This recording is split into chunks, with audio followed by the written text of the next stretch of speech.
Statue of unity ખાતે આગામી એકતા દિવસની ઉજવણી અને પીએમ મોદીના કાર્યક્રમને લઈને શહેર પોલીસ વિભાગ દ્વારા ઇમરજન્સી કેસમાં પહોંચી વળવા માટેની મોક ડ્રીલ યોજવામાં આવી હતી। આગામી એકતા દિવસની ઉજવણી ભવ્ય રીતે કરવામાં આવનાર છે, જેમાં દેશના વડાપ્રધાન નરેન્દ્ર મોદી ઉપસ્થિત રહેશે।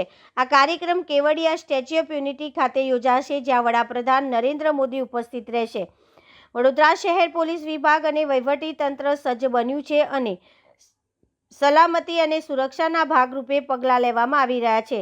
આજરોજ હરણી વારસિયા રોડ પર બેન્કર હોસ્પિટલ ખાતે ઇમરજન્સી વિકટ પરિસ્થિતિમાં પહોંચી વળવા માટે એક મોક ડ્રીલ યોજવામાં આવી હતી, જેમાં ઇમરજન્સી વાહનો સાથે પોલીસ કોન્વોય જોડાવ્યો હતો।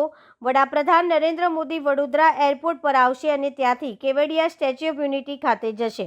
પોલીસ તંત્ર દ્વારા સલામતી અને સુરક્ષાના પગલાં લેવામાં આવી રહ્યા છે, જેથી કાર્યક્રમ સફળતાપૂર્વક યોજી શકાય।